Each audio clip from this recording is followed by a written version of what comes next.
മൂന്ന് സുഹൃത്തുക്കൾ പുതിയ വീട്ടിലേക്ക് താമസിക്കാൻ വേണ്ടി വരുവാണ്. വീടെല്ലാം നോക്കിക്കാണുന്ന അവസരത്തിൽ അവര് വീടിന്റെ മച്ചിലേക്ക് കയറി.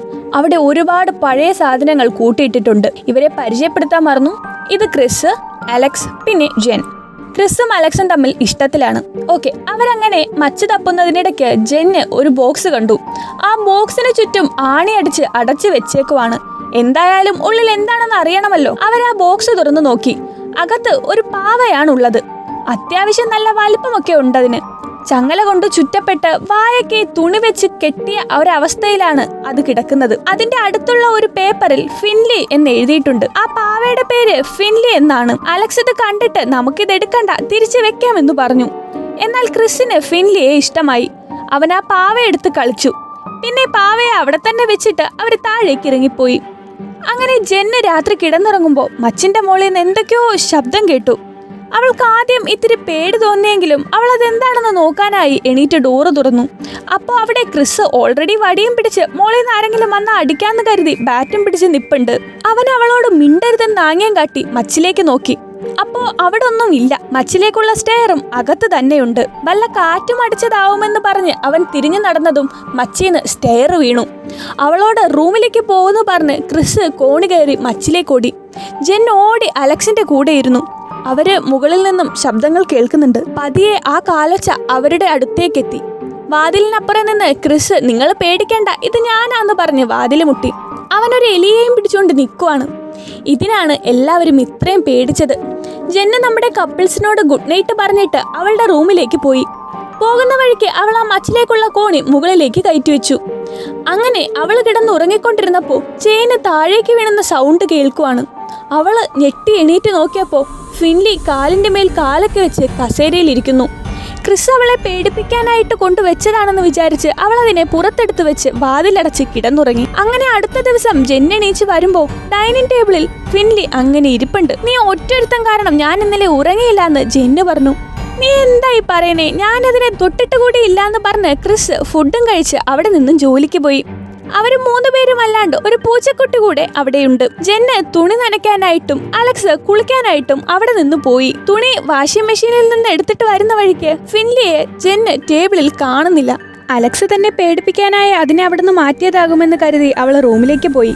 അലക്സ് എന്നാ ഇതേ സമയം പാട്ടും കേട്ട് ബാത്തപ്പിൽ കിടക്കുകയാവും. ജെന്ന് പുറകിൽ നിന്നൊരൊച്ച കേട്ട് തിരിഞ്ഞു നോക്കിയപ്പോ ഫിൻലി ഒരു കത്തിയും പിടിച്ച് അവളുടെ നേരെ ഓടി വരുന്നു. അവളതിനെ കാല് വെച്ച് ഒരൊറ്റ തട്ട്. എന്നിട്ട് അവൾ അലറിക്കൊണ്ട് റൂമിൽ നിന്നിറങ്ങി ഓടി. ആ ശ്രമം പാളിയോണ്ട് ഫിൻലി അടുക്കളയിൽ പോയി ഒരു ടോസ്റ്റർ എടുത്തു. ബാത്തപ്പിൽ കിടക്കുന്ന അലക്സിനെ കറണ്ടടിപ്പിച്ച് കൊല്ലാൻ വേണ്ടി അവൻ അതും കൊണ്ടുവന്ന് ആ ടബിൽ അതെടുത്തിട്ടു. ഇപ്പൊ ഷോക്ക് അടിച്ച് മരിക്കുമെന്ന് കരുതി അവൾ അലറി. പക്ഷേ ഒന്നും സംഭവിച്ചില്ല. കാര്യം വേറൊന്നുമല്ല, അവൻ അതിന്റെ കണക്ഷൻ കൊടുക്കാൻ മറന്നുപോയിരുന്നു. അവൾ ഇത് കണ്ട് ടെൻഷനായി ക്രിസിനോട് വേഗം വീട്ടിലേക്ക് വരാൻ പറഞ്ഞു. ക്രിസ് വന്നപ്പോ ഫിൻലി ഒരു വടിയൊക്കെ ആയിട്ട് റെഡി ആയിട്ട് നിൽക്കുമായിരുന്നു. ക്രിസ് സ്റ്റെപ്പ് ഇറങ്ങി വന്നതും അവൻ വടി കൊണ്ട് അവനെ തള്ളിയിടാൻ നോക്കി. പക്ഷേ ക്രിസ് ഒന്ന് സ്ലിപ്പായതല്ലാതെ അവന് വേറൊരു കുഴപ്പവും പറ്റിയില്ല.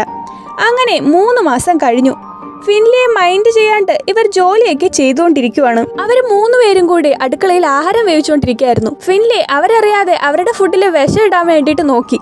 പക്ഷേ അവരത് കണ്ടു. ക്രിസ് ഇത് കണ്ട് ദേഷ്യം വന്ന് അവന്റെ മുഖത്തേക്ക് വെള്ളം സ്പ്രേ ചെയ്തു. മുഖത്ത് വെള്ളം വീണതും ഫിൻലി അവിടുന്ന് ഒറ്റ ഓട്ടം വെച്ചു കൊടുത്തു. വേറൊരു ദിവസം ജോലിക്ക് പോകാനായി ഇറങ്ങിയ ക്രിസിനെ ശ്വാസം മുട്ടിച്ചു കൊല്ലാൻ വരെ അവൻ ശ്രമിച്ചു. പക്ഷെ അവന്റെ ആ ശ്രമവും പാളിപ്പോവുകയാണ് ചെയ്തത്. എല്ലാവരെയാലും കളിയാക്കലുകൾ ഏറ്റുവാങ്ങിക്കൊണ്ടിരുന്ന ഫിൻലിക്ക് കൂട്ടുണ്ടായിരുന്നത് ആ പൂച്ച മാത്രമാണ്.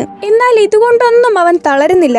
അവൻ ഒരു റൂമിൽ കയറി അവിടുത്തെ കാർപ്പറ്റിൽ ആണി തറച്ചു. എന്നിട്ട് ഡോറിന്റെ അരികിലായി കുറെ ഗോലികളും വാരിയിട്ടു. മുകളിൽ നിന്ന് എന്തൊക്കെയോ ശബ്ദം കേട്ട് അലക്സ് അങ്ങോട്ട് കയറി വന്നു. എന്നാൽ ഫിൻലി അവിടെ കാണിച്ചു വെച്ചേക്കുന്നത് കണ്ടിട്ട് അലക്സ് അവനെ കളിയാക്കിയിട്ട് അവിടെ നിന്ന് പോയി. അങ്ങനെ ഒരു ദിവസം ക്രിസ് അവന്റെ പൂച്ചക്കുട്ടിയെ വഴക്കു പറയുന്നത് ഫിൻലി കാണുവാണ്. കാർപ്പറ്റിൽ പൂച്ച അപ്പയിട്ട് വെച്ചേക്കുവാണ്. ഫിൻലി ഇത് കണ്ട് പൂച്ചയല്ല താനാണിത് ചെയ്തതെന്ന് കാണിച്ചു. ഇത് കണ്ടതും ക്രിസിന് ആകെ ദേഷ്യം വന്നു. നിനക്ക് നാണമില്ലേ ഇങ്ങനെ നടക്കാൻ? ആ പെട്ടിയിലെങ്ങാനും പോയി കിടന്നൂടെടാന്ന് ക്രിസ് പറഞ്ഞു. ഇത് കേട്ട് പാവം ഫിൻലിക്ക് സങ്കടമായി. അവൻ പൂച്ചയോട് ബൈ പറഞ്ഞ് തിരിച്ച് പെട്ടീന്റെ ഉള്ളിൽ പോയി കിടന്നു. അങ്ങനെയിരിക്കെ രാത്രി ആ വീട്ടിൽ 2 കള്ളന്മാര് കയറി. കള്ളന്മാര് അവരെ 3 പേരെയും കെട്ടിയിട്ടു. അവരുടെ അലർച്ച കേട്ട് ഫിൻലി പെട്ടിയിൽ നിന്ന് എണീറ്റു. ഫിൻലി നോക്കുമ്പോൾ അവരെ എല്ലാവരെയും ഒരുത്തൻ തോക്ക് ചൂണ്ടി പേടിപ്പിക്കുവാണ്. ആ പൂച്ചയുടെ നേർക്ക് കൂടെ അവൻ തോക്ക് ചൂണ്ടി. കുറച്ചു കഴിഞ്ഞതും കറണ്ട് പോയി. അവര് നോക്കുമ്പോ അടുത്തുള്ള വീട്ടിലൊക്കെ കറണ്ട് ഉണ്ട് താനും. അപ്പോ മുകളിൽ നിന്ന് ഒരൊച്ച കേട്ടു. അത് നോക്കാനായി ഒരുത്തൻ മുകളിലേക്ക് കയറി.